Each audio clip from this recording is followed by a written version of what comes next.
Thoughts of weakness actualize weakness from within and attract it from without. Courage begets strength. Fear begets weakness. And so courage begets success. Fear begets failure.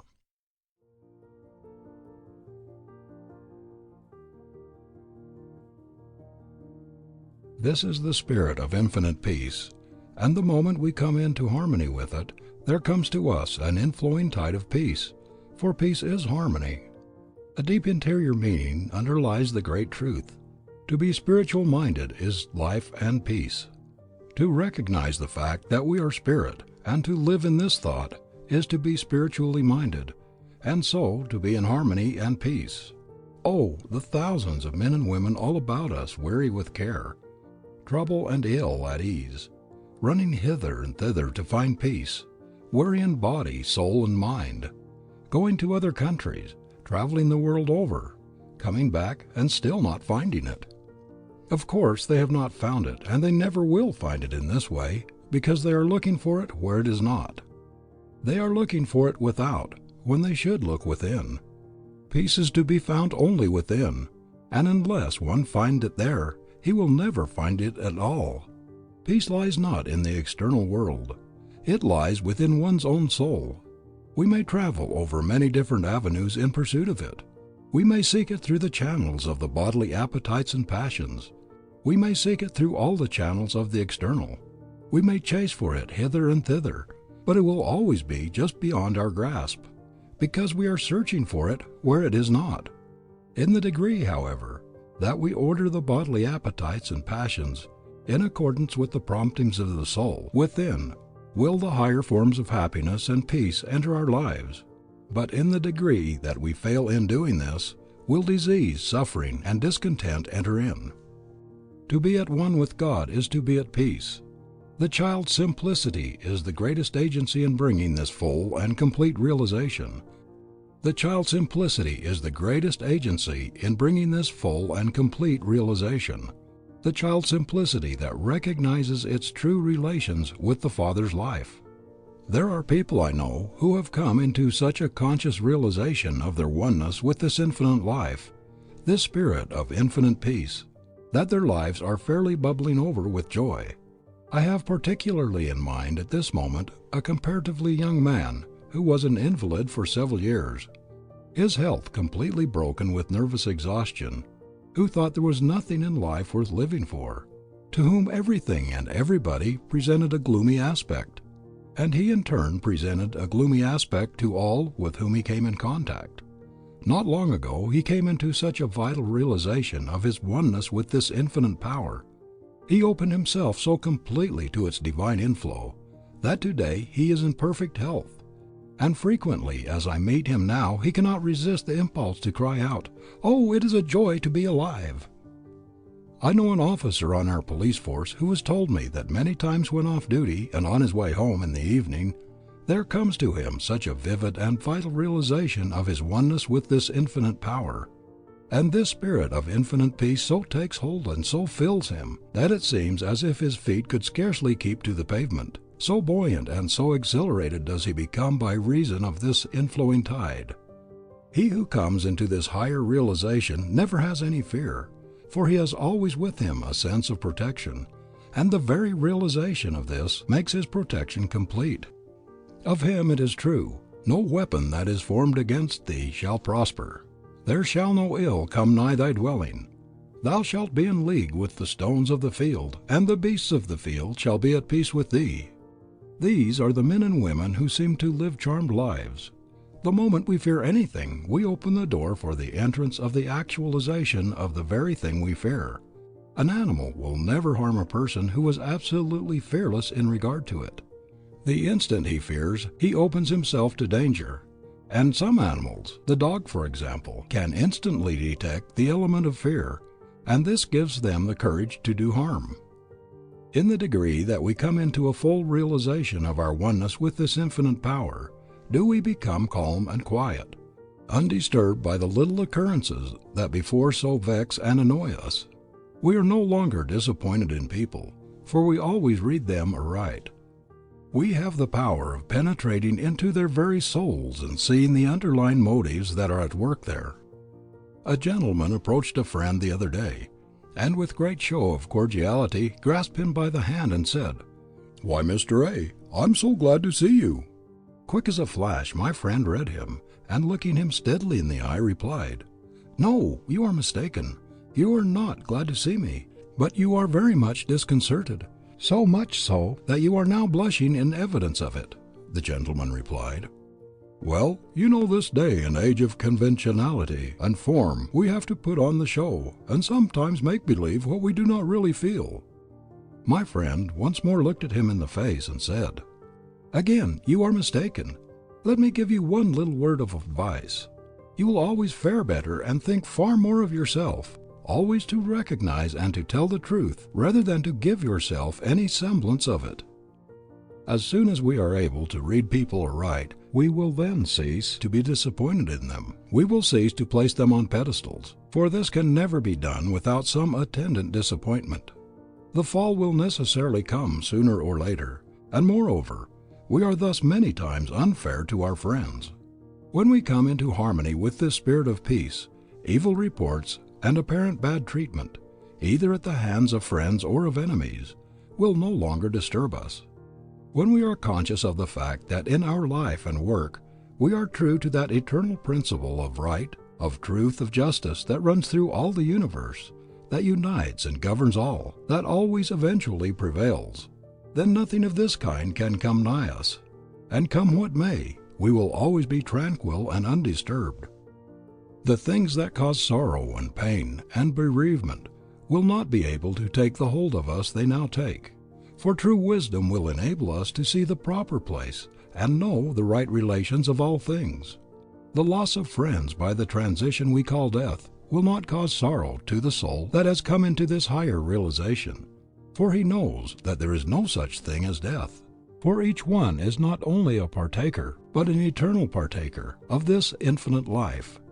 He knows that the mere falling away of the physical body by no means affects the real soul life.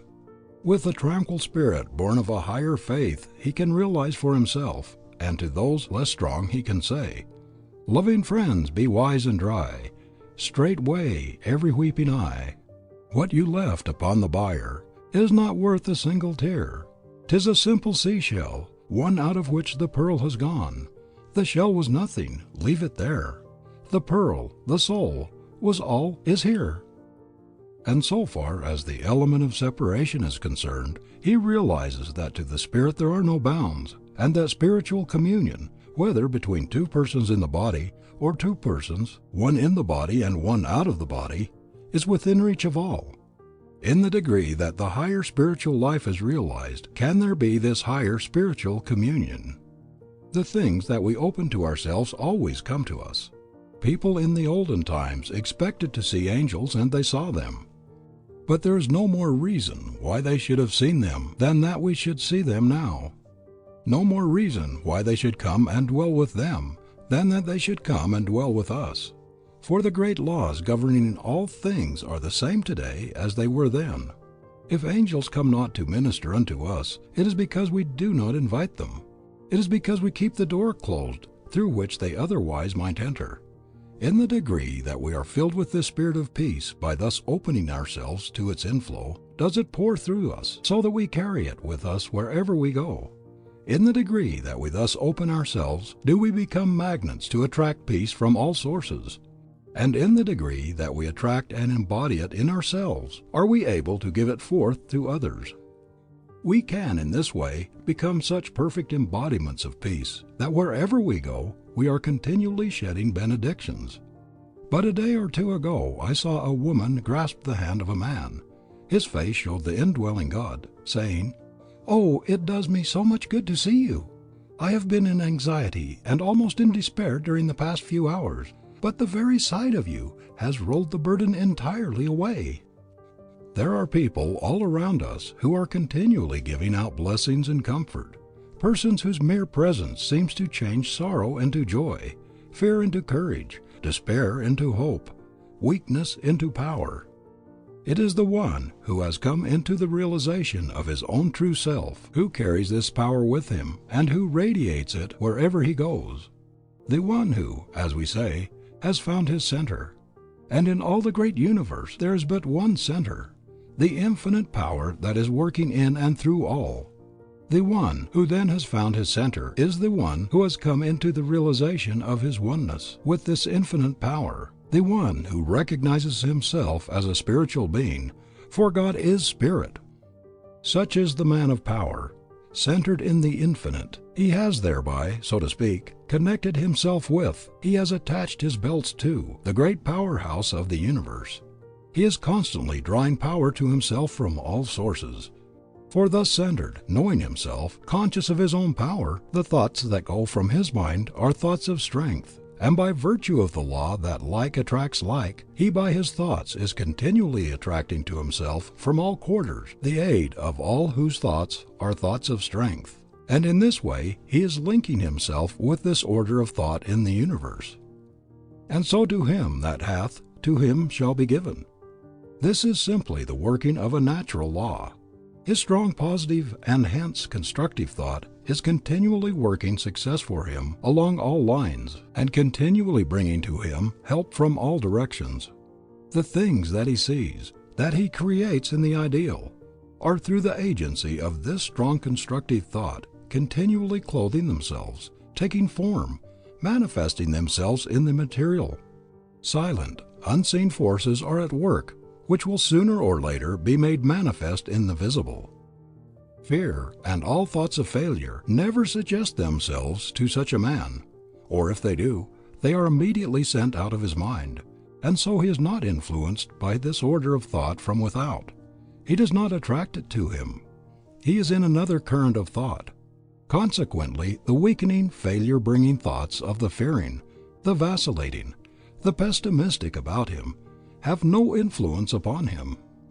The one who is of the negative, fearing kind, not only has his energies and his physical agents weakened, or even paralyzed through the influence of this kind of thought that is born within him, but he also in this way connects himself with this order of thought in the world about him. And in the degree that he does this, does he become a victim to the weak, fearing, negative minds all around him. Instead of growing in power, he increases in weakness. He is in the same order of thought with those of whom it is true, and even that which they have shall be taken away from them. This again is simply the working of a natural law, the same as its opposite. Fearing lest I lose even what I have, I hide it away in a napkin. Very well, I must then pay the price of my fearing lest I lose. Thoughts of strength build both strength from within and attract it from without. Thoughts of weakness actualize weakness from within and attract it from without. Courage begets strength. Fear begets weakness. And so courage begets success. Fear begets failure. It is the man or the woman of faith, and hence of courage, who is the master of circumstances, and who makes his or her power felt in the world.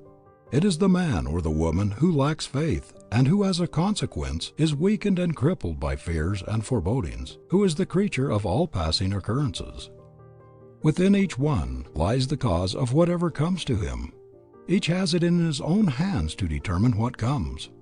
Everything in the visible, material world has its origin in the unseen, the spiritual, the thought world. This is the world of cause. The former is the world of effect. The nature of the effect is always in accordance with the nature of the cause. What one lives in his invisible thought world, he is continually actualizing in his visible, material world. If he would have any conditions different in the latter, he must make the necessary change in the former. A clear realization of this great fact would bring success to thousands of men and women who all about us are now in the depths of despair. It would bring health, abounding health and strength to thousands now diseased and suffering. It would bring peace and joy to thousands now unhappy and ill at ease. And oh, the thousands all about us who are continually living in the slavery of fear. The spirits within that should be strong and powerful are rendered weak and impotent. Their energies are crippled, their efforts are paralyzed. Fear is everywhere. fear of want, fear of starvation, fear of public opinion, fear of private opinion, fear that what we own today may not be ours tomorrow, fear of sickness, fear of death. Fear has become with millions a fixed habit. The thought is everywhere. The thought is thrown upon us from every direction. To live in continual dread, continual cringing, continual fear of anything, be it loss of love, loss of money, loss of position or situation, is to take the readiest means to lose what we fear we shall. By fear nothing is to be gained, but on the contrary, everything is to be lost. "I know this is true," says one. "I am given to fear. It's natural to me and I can't help it." Can't help it. In saying this you indicate one great reason of your fear by showing that you do not even know yourself as yet. You must know yourself in order to know your powers, and not until you know them can you use them wisely and fully. Don't say you can't help it. If you think you can't, the chances are that you can't. If you think you can, and act in accordance with this thought, then not only are the chances that you can, but if you act fully in accordance with it, that you can and that you will is an absolute certainty. It was Virgil who, in describing the crew which in his mind would win the race, said of them, "They can because they think they can." In other words, this very attitude of mind on their part will infuse a spiritual power into their bodies that will give them the strength and endurance which will enable them to win. Then take the thought that you can. Take it merely as a seed thought. If need be, plant it in your consciousness, tend it, cultivate it, and it will gradually reach out and gather strength from all quarters. It will focus and make positive and active the spiritual force within you that is now scattered and of little avail. It will draw to itself force from without. It will draw to your aid the influence of other minds of its own nature, minds that are fearless, strong, courageous. You will thus draw to yourself and connect yourself with this order of thought. If earnest and faithful, the time will soon come when all fear will lose its hold, and instead of being an embodiment of weakness and a creature of circumstances, you will find yourself a tower of strength and a master of circumstances. We need more faith in everyday life. Faith in the power that works for good, faith in the infinite God, and hence faith in ourselves created in His image. And however things at times may seem to go, however dark at times appearances may be, the knowledge of the fact that the Supreme Power has us in its charge, as it has the suns and endless systems of the worlds in space, will give us the supreme faith that all is well within us, the same as all is well with the world. Thou wilt keep him in perfect peace whose mind is stayed on thee. There is nothing firmer and safer and surer than Deity. Then as we recognize the fact that we have it in our own hands to open ourselves ever more fully to this infinite power, and call upon it to manifest itself in and through us, we will find in ourselves an ever-increasing sense of power. For this is the way we are working in conjunction with it, and it in turn is working in conjunction with us. We are then led into the realization of the fact that all things work together for good to those that love the good. Then the fears and forebodings that have dominated us in the past will be transmuted into faith, and faith, when rightly understood and rightly used, is a force before which nothing can stand. Materialism leads naturally to pessimism. And how could it do otherwise? A knowledge of the spiritual power working in and through us, as well as in and through all things, a power that works for righteousness, leads to optimism. Pessimism leads to weakness. Optimism leads to power. The one who is centered in Deity is the one who not only outrides every storm, but who through the faith and so the conscious power that is within him faces storm with the same calmness and serenity that he faces fair weather. For he knows well beforehand what the outcome will be. He knows that underneath are the everlasting arms. He it is who realizes the truth of the injunction, "Rest in the Lord, wait patiently for Him, and He shall give thee thy heart's desire." All shall be given, simply given, to him who is ready to accept it. Can anything be clearer than this? In the degree, then, that we work in conjunction with the Supreme Power, do we need the less to concern ourselves about results. To live in the full realization of this fact, and all that attends it, brings peace, a full, rich, abiding peace. A peace that makes the present complete, and that, going on before, brings back the assurance that as our days, so shall our strength be.